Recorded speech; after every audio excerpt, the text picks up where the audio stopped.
Hi everyone, welcome to my YouTube channel. ಇವತ್ತಿನ ಮುದ್ದು ಸೊಸೆ ಧಾರಾವಾಹಿ ಏನಾಗುತ್ತೆ ಅಂತ ನೋಡ್ಕೊಂಬರೋಣ ಬನ್ನಿ. ಸಂಚಿಕೆ ಶುರುವಿನಲ್ಲಿ ವಿದ್ಯೆ ಹೇಳ್ತಾರೆ, ಅದೇನವ ಹೇಳ್ತಾ ಇದೀಯಾ, ಹಾಗಾಗಕ್ಕೆ ಸಾಧ್ಯನೇ ಇಲ್ಲ, ಇದನ್ನೆಲ್ಲ ನನಗೆ ನಂಬಕ್ಕೆ ಸಾಧ್ಯನೇ ಇಲ್ಲ ಅಂತ ಹೇಳ್ತಾರೆ. ಅಯ್ಯೋ ವಿದ್ಯೆ, ಈ ವಿಚಾರದಲ್ಲಿ ನಿಮ್ಮ ಅಪ್ಪನ ಬಗ್ಗೆ ಅನುಮಾನ ಪಡಬೇಡ ಕಣವ ಅಂತ ರತ್ನ ಹೇಳಿದಾಗ, ಆದ್ರೂ ಈ ವಿಷಯನ ನಂಬೋದಕ್ಕೆ ಶಾನೆ ಕಷ್ಟ ಆಯ್ತದ ಕಣವ. ಈ ವಿಚಾರ ಗೊತ್ತಾದ್ಮೇಲೆ ಅಟ್ಟಿಯವ್ರಿಗೋ ಇಲ್ಲ ಮಾವಯ್ಯನವ್ರಿಗೋ ತಿಳಿದೇ ಇರೋಕ್ಕೆ ಸಾಧ್ಯನೇ ಇಲ್ಲ.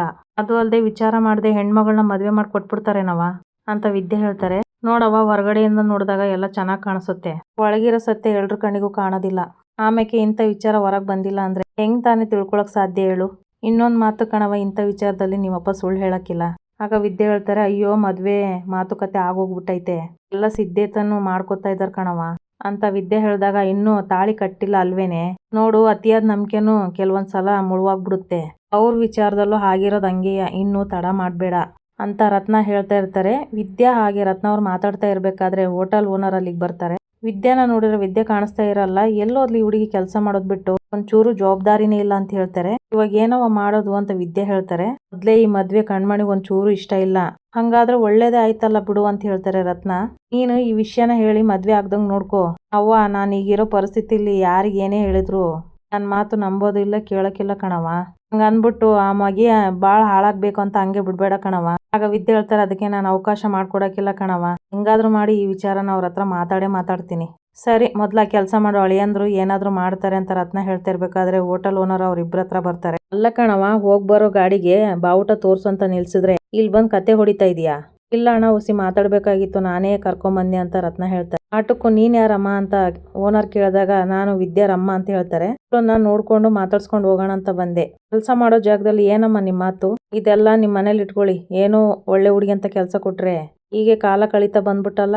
ಸರಿ ಕಣವ, ನೀನಿನ್ನ ಹೊರಡು, ಆಮೇಲೆ ನಾನು ಫೋನ್ ಮಾಡ್ತೀನಿ ಅಂತ ವಿದ್ಯೆ ರತ್ನ ಹೇಳ್ತಾರೆ. ವಿದ್ಯೆ ಕೆಲಸ ಮಾಡೋದನ್ನ ನೋಡಿ ರತ್ನ ಅವರು ಅಳ್ತಾ ಆ ಕಡೆ ಹೋಗ್ಬಿಡ್ತಾರೆ. ಈ ಕಡೆ ವಿದ್ಯೆ ಅಳ್ತಾ ಎಂದಿನಂತೆ ಕೆಲಸ ಮಾಡ್ತಾರೆ. ಈ ಕಡೆ ಶಿವರಾಮೇಗೌಡ್ರನ್ನ ತೋರಿಸ್ತಾರೆ. ಗೋವಿಂದ, ಈ ಮದ್ವೆ ಎಲ್ಲ ಅಚ್ಚುಕಟ್ಟಾಗಿ ನಡೀತಾ ಐತಿ ತಾನೇ, ಬಂಧು ಬಳಗನೆಲ್ಲ ಕರೆದಿದೆ ತಾನೇ ಅಂತ ಹೇಳ್ತಾರೆ. ಹ್ಞೂ ಅಣ್ಣ, ನಾನು ಭದ್ರನುವೆ ನಮ್ ಶಕ್ತಿ ಮೀರಿ ಕೆಲಸ ಮಾಡ್ತಾ ಇದೀವಿ, ನಮ್ ಸಹಾಯಕ್ಕೆ ರಾಕಿ ಒಬ್ನೇ ಇದ್ದಾನೆ, ಇಂಥ ಟೈಮಲ್ಲಿ ನಮ್ ಜೊತೆ ಇನ್ನಿಬ್ರು ಇದ್ದಿದ್ರೆ ಚೆನ್ನಾಗಿರ್ತಾ ಅನಿಸ್ತದೆ ಅಂತ ಗೋವಿಂದ ಹೇಳ್ತಾರೆ. ಗೋವಿಂದ, ಸರಿ, ನಮ್ ಕ್ವಾಟ್ಲೆಗೆ ನಮ್ ಕಣ್ಮಣಿ ಮದ್ವೆ ಆಗ್ತಾ ಇರೋ ವಿಷಯ ಗೊತ್ತಾಗಿಲ್ವೇ? ಗೊತ್ತಾಗಿದ್ರೆ ಅವ್ನು ಇಲ್ಲಿ ಗಂಟ ಬರ್ದೇ ಇರ್ತದ್ನ ಅಂತ ಶಿವರಾಮೇಗೌಡ್ರು ಹೇಳ್ತಾರೆ. ಆಗ ಭದ್ರ ಅಜ್ಜಿ ಹೇಳ್ತಾರೆ, ಗೊತ್ತಾಗದೇ ಇರುತ್ತೆ, ಗೊತ್ತಾಗಿದ್ರು ಯಾರು ಕರ್ದಿಲ್ಲಲ್ಲ ಅಂತ ಮಳ್ಳಂಗಿ ಸುಮ್ಕೆ ಇದಾನಷ್ಟೇ.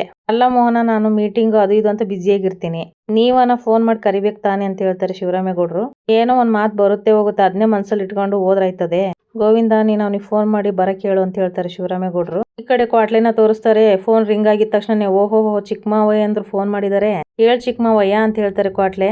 ಚಿಕ್ಕಮಾವಯ್ಯ ಆದ್ರೂ ನೆನ್ಪಲ್ಲಿ ಇದೀನಲ್ಲ ಅಂತ ಗೋವಿಂದ ಹೇಳ್ತಾರೆ. ಇದು ನೀವ್ ಕೊಟ್ಟಿರೋ ಭಿಕ್ಷೆ ಮಾವಯ್ಯ, ನಾನೇನಾದ್ರೂ ಮರ್ತೆ ಅಂದ್ರೆ ನಾನ್ ಬದುಕಿದ್ದು ಏನ್ ಪ್ರಯೋಜನ ಅಂತ ಹೇಳ್ತಾರೆ ಕ್ವಾಟ್ಲೆ. ಬಿಡ್ತೋ ಅಂದ್ಲ, ನಾವೆಲ್ಲ ಇರ್ಬೇಕಾದ್ರೆ ನೀನ್ ಯಾಕ್ಲೆ ಹಿಂಗ್ ಮಾತಾಡಿ, ನೋಡು ಈಗ ಅದನ್ನೆಲ್ಲ ಬಿಟ್ಟು ನೆಟ್ಟಗ್ ಮನಿಗ್ ಬಾ. ಮನೆಗ ಯಾಕೆ ಮಾವಯ್ಯ ಅಂತ ಕ್ವಾಟ್ಲೆ ಹೇಳ್ತಾರೆ. ಓಹೋ, ಕಾರಣ ಕೇಳುವಷ್ಟು ದೊಡ್ಡ ಮನುಷ್ಯ ಆಗ್ಬಿಟ್ಟಿದ್ಯಾ, ಸರಿ, ನೀನ್ ಎಲ್ಲೇ ಇದ್ರೂನುವೆ ಆದಷ್ಟು ಬೇಗ ಕಣ್ಮುಂದ್ ಇರ್ಬೇಕಂತ ಅಣ್ಣ ಹೇಳಿದ್ದಾರೆ, ಬಂದ್ಬಿಡು ಅಂತ ಗೋವಿಂದ ಹೇಳ್ತಾರೆ. ಏನು ಮಾವಯ್ಯ ಹೇಳಿದ್ರೆ, ಸರಿ ಈಗ್ಲೇ ಬಂದ್ಬಿಡ್ತೀನಿ ಅಂತ ಕ್ವಾಟ್ಲೆ ಹೇಳ್ತಾರೆ. ಅದು ಭದ್ರಾ ಅಂತ ಕ್ವಾಟ್ಲೆ ಹೇಳ್ತಾ ಇರ್ಬೇಕಾದ್ರೆ, ಸಾಕ್ ಮುಚ್ಚಲ ಬಾಯಿ ಅಂತ ಗೋವಿಂದ ಹೇಳ್ತಾರೆ. ನಿಮ್ಮಿಬ್ರದ್ದು ಏನ್ಲ ಕೋಳಿ ಜಗಳ, ಅದೆಷ್ಟು ಸಲ ಕಿತ್ತಾಡಿದೀರಾ, ಅದೆಷ್ಟು ಸಲ ಒಂದಾಗಿದ್ದೀರಾ, ಕೊನೆ ಗಂಟ ಹಿಂಗೆ ಎದ್ಬಿಡ್ತೀವಿ ಅನ್ನಂಗ ಆಡ್ತಿರಲ್ಲ, ಏನ್ ಬಂದ್ರೆ ಅದೆಲ್ಲ ಸರಿ ಹೋಗ್ತದೆ, ಬಾಯಿ ಮುಚ್ಕೊಂಡು ಬರೋದ್ ಕಲಿ ಅಂತ ಹೇಳ್ತಾರೆ ಗೋವಿಂದ ಅವರು. ನೋಡು, ಇಲ್ಲಿ ಕಣ್ಮಣಿ ಮದ್ವೆ ಕೆಲ್ಸ ಬೇಕಾದಷ್ಟಿದೆ, ಅಲ್ಲ ಕಣ್ಲ, ನೀನೇ ಓಡಾಡ್ಬೇಕಾಗಿರೋನು ಎಲ್ಲೋ ಸೇರ್ಕೊಂಡ್ರೆ ಕೆಲಸ ಎಲ್ಲ ಹೆಂಗ್ ನಡೆಯುತ್ತೆ ಅನ್ನೋ ಜ್ಞಾನ ಬೇಡವಾ ನಿನಗೆ ಅಂತ ಹೇಳ್ತಾರೆ. ಈ ರಾಗ ಎಲ್ಲ ನಿಲ್ಸಿ ಮರ್ವಾದೆಯಿಂದ ಮನೆಗ್ ಬರೋದ್ ನೋಡು ಅಂತ ಹೇಳ್ತಾರೆ ಗೋವಿಂದ ಅವರು.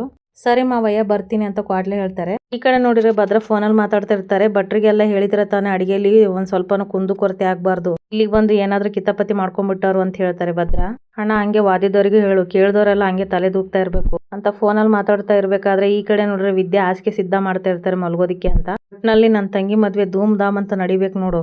ಸರಿ ಅಣ್ಣ, ಎಲ್ಲ ನೋಡ್ಕೊಂಡ್ಬಿಡು ಅಂತ ಫೋನ್ ಕಟ್ ಮಾಡ್ತಾರೆ ಭದ್ರ. ಅಲ್ಲ, ಒಂದಿನ ಹೋಗ್ಬರೋ ಭಟ್ರಿಗೆ ವಾದಿದವ್ರಿಗೆ ಇಷ್ಟೆಲ್ಲ ವಿಚಾರಿಸ್ತಾ ಇದೀರಲ್ಲ, ಕೊನೆ ಗಂಟ ತಾಳಿ ಕಟ್ಸ್ಕೊಂಡು ಜೀವನ ಮಾಡುವಂತ ಆ ಹುಡುಗನ ಬಗ್ಗೆ ಏನು ಅಂತ ಕೇಳಲ್ವಾ ಅಂತ ವಿದ್ಯೆ ಹೇಳಿದಾಗ ಭದ್ರ ಹೇಳ್ತಾರೆ, ಈ ಹುಡುಗನ್ನ ಚಿಕ್ಕಮ್ಮ ನೋಡಿರೋದು, ಅವ್ರು ನೋಡಿದಾರ ಅನ್ಮ್ಯಾಕೆ ಆ ಹುಡುಗನ ಬಗ್ಗೆ ವಿಚಾರ್ಸಕ್ ಏನಿರುತ್ತೆ ಹೇಳು, ಅವನನ್ನ ಯಾರು ನೋಡಿದಾರ ಅನ್ನೋದ್ಕಿಂತ ಆ ವ್ಯಕ್ತಿತ್ವ ಏನು ಅನ್ನೋದು ತಿಳ್ಕೊಳ್ಳೋದು ಮುಖ್ಯ. ಒಂದ್ ಮನೆ ಕಟ್ಟೋಕ್ಕಿಂತ ಮುಂಚೆ ನೆಲ ಗಟ್ಟಿ ಐತೋ ಇಲ್ಲ ಅಂತ ಹೆಂಗ್ ನೋಡ್ತೀವೋ ಹಂಗೆ ನಿಮ್ ತಂಗಿ ಜೀವನನ ಅವನಿಗೆ ಒಪ್ಸೋಕ್ಕಿಂತ ಮುಂಚೆ ಯೋಗ್ಯತೆ ಏನು ಅನ್ನೋದು ತಿಳ್ಕೊಳ್ಳೋದು ಅಣ್ಣನಾಗಿ ನಿನ್ ಕರ್ತವ್ಯ ಅಂತ ಹೇಳ್ತಾರೆ ವಿದ್ಯಾ. ಮದ್ವೆ ಅನ್ನೋದು ಬರೀ ಒಂದ್ ದಿನದಲ್ಲಿ ಮುಗ್ದೋಗೋ ಕಾರ್ಯಕ್ರಮ ಅಲ್ಲ, ಅದು ಇಡೀ ಜೀವನ ಹಂಗಾಗಿ ಆತುರದಲ್ಲಿ ನಂಬೋದ್ಕಿಂತ 4 ಕಡೆ ವಿಚಾರಿಸಿ ಖಚಿತ ಮಾಡಿಸ್ಕೊಳ್ಳೋದು ಶಾನೆ ಮುಖ್ಯ ಆಯ್ತದ ಅಂತ ಹೇಳ್ತಾರೆ ವಿದ್ಯಾ. ಹಂಗಂದ್ರೆ ನಮ್ ಚಿಕ್ಕಮ್ಮ ಇದರಲ್ಲಿ ವಿಚಾರಿಸಿಲ್ಲ ಅಂತ ಹೇಳ್ತಾ ಇದೀಯಾ ಅಂತ ಭದ್ರ ಹೇಳ್ತಾರೆ. ವಿಚಾರಿಸಿರ್ತಾರೆ, ವಿಚಾರಿಸಿದ್ದೆಲ್ಲ ನಿಜ ಅನ್ಕೊಳಕ್ ಆಗೋದಿಲ್ಲಲ್ಲ ಅಂತ ಹೇಳ್ತಾರೆ ವಿದ್ಯಾ. ನೀರಿನ ಆಳ ಎಷ್ಟಿದೆ ಅಂತ ಮೇಲಿಂದ ನೋಡಿ ತಿಳ್ಕೊಳ್ಳೋದು ಶಾನೆ ಕಷ್ಟ ಅಂತ ಹೇಳ್ತಾರೆ ವಿದ್ಯಾ. ಅವತ್ ನೋಡಿದ್ರೆ ನಿನ್ ತಂಗಿ ಮನ್ಸಲ್ಲಿ ಏನಿದೆಯಾ ಅಂತ ತಿಳ್ಕೊಂಡೆ ಅಂತ ಅನುಮಾನ ಹುಟ್ಟಾಕಕ್ ನೋಡ್ದೆ. ಇವತ್ ನೋಡಿದ್ರೆ ಹುಡ್ಗ ಸರಿ ಇಲ್ವೇನೋ ಅಂತ ಪ್ರಯತ್ನ ಮಾಡಂಗದೆ. ಎಲ್ಲ ನೋಡ್ತಾ ಇದ್ರೆ ನನ್ ತಂಗಿ ಮೇಲೆ ಕಾಳಜಿ ಅಲ್ಲ, ನನ್ ತಂಗಿ ಮದ್ವೆ ನಿಲ್ಸಕ್ಕೆ ಮಾಡ್ತಾ ಇರೋ ಕಿತಾಪತಿ ಅದ್ದಂಗದೆ ಅಂತ ಹೇಳ್ತಾರೆ ಭದ್ರ. ನೇರವಾಗಿ ಹೇಳು, ಹೆಂಗಾದ್ರೂ ಮಾಡಿ ಮದ್ವೆ ನಿಲ್ಸ್ಬೇಕಂತ ಯೋಚನೆ ಮಾಡ್ತಾ ಇದೀಯಾ ಹೆಂಗೆ ಅಂತ ಕೇಳ್ತಾರೆ ಭದ್ರ. ಮದ್ವೆ ನಿಲ್ಸೋ ಆಸೆ ಆಗ್ಲಿ ಇಲ್ಲ ನಿಮ್ ಮನ್ಸ್ ಕೆಡ್ಸೋ ಉದ್ದೇಶ ಆಗ್ಲಿ ನನಗಿಲ್ಲ. ನಾಳೆ ಹೆಚ್ಚು ಕಮ್ಮಿ ಆಗ್ಬಾರ್ದು ಅನ್ನೋ ಕಾಳಜಿಗೆ ಯಾರ ಬಗ್ಗೆನೂ ಆಪಾದನೆ ಮಾಡದೆ ಹೋಗಿ 4 ಕಡೆ ವಿಚಾರಿಸಿ ಅಂತ ಹೇಳ್ತಾ ಇರೋದು. ಅದ್ ಸರಿ, ಆ ಹುಡುಗನ ಬಗ್ಗೆ ಏನೋ ತಿಳ್ಕೊಂಡಿದೀನಿ ಅಂತ ಬಾರಿ ಮಾತಾಡ್ತಾ ಇದೆಯಲ್ಲ, ನೀನೇನಾದ್ರೂ ವಿಚಾರಿಸಿದ್ಯಾ, ಅವನ ಬಗ್ಗೆ ತಿಳ್ಕೊಂಡಿದ್ಯಾ ಹೇಳು ಅಂತ ಕೇಳ್ತಾರೆ ಭದ್ರ. ನಾನೇನ್ ತಿಳ್ಕೊಂಡಿದೀನಿ ಅನ್ನೋದ್ಕಿಂತ ನೀವೇನ್ ತಿಳ್ಕೊಂತೀರ ಅನ್ನೋದು ಮುಖ್ಯ. ಮೊದ್ಲ ಕೆಲಸ ಮಾಡಿ ಅಂತ ಹೋಗ್ತಾ ಇರ್ಬೇಕಾದ್ರೆ ನಿಂತ್ ಕೈಲಿ ಅಂತ ಭದ್ರ ಹೇಳ್ತಾರೆ. ಯಾಕೆ ಹಿಂಗೆಲ್ಲ ಮಾತಾಡ್ ಹೋಗ್ತಾ ಇದೀಯ ಅಂತ ಕೇಳ್ತಾರೆ ಭದ್ರ.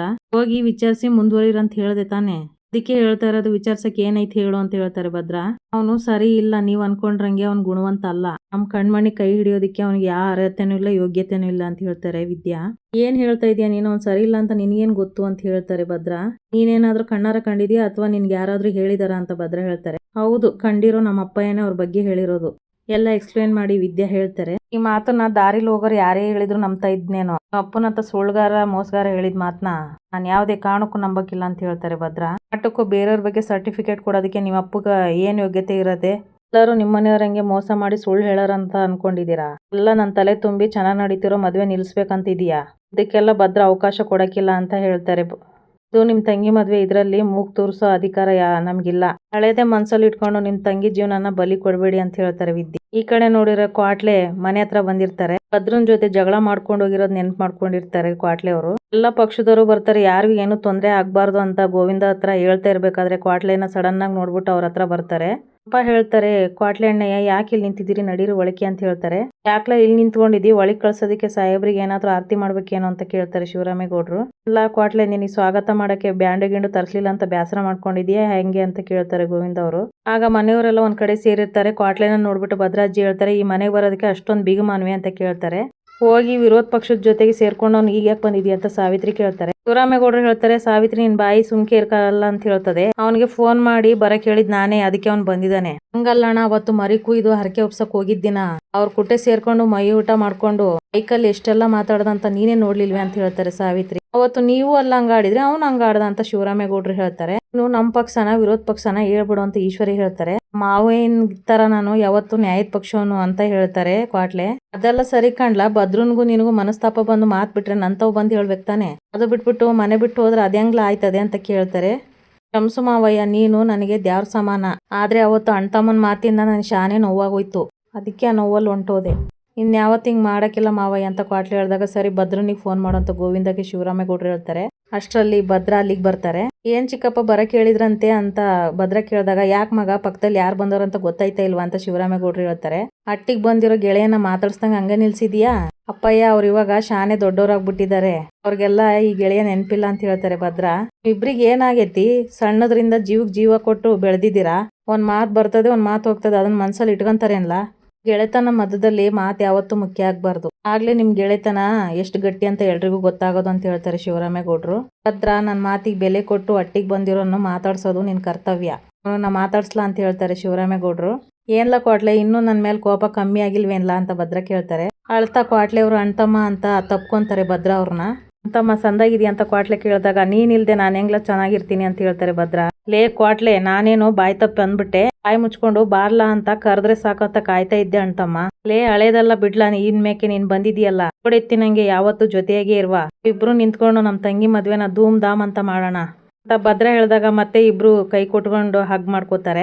ಅದನ್ನ ನೋಡಿ ಮನೆಯವರೆಲ್ಲ ಖುಷಿ ಪಡ್ತಾರೆ. ಈ ಕಡೆ ನೋಡಿದ್ರೆ ಭದ್ರ ಅವರು ಒಬ್ಬ ವ್ಯಕ್ತಿನ ಕರ್ಸಿರ್ತಾರೆ. ಅದೇನು ಭದ್ರಗೌಡ್ರೆ, ಏನೋ ಮುಖ್ಯವಾದ ವಿಚಾರ ಹೇಳ್ಬೇಕು ಅಂತ ಕರ್ಸ್ಬಿಟ್ಟು ಸುಮ್ನೆ ನಿಂತಿದ್ದೀರಿ ಅಂತ ಕೇಳ್ತಾರೆ ಆ ವ್ಯಕ್ತಿಗೆ.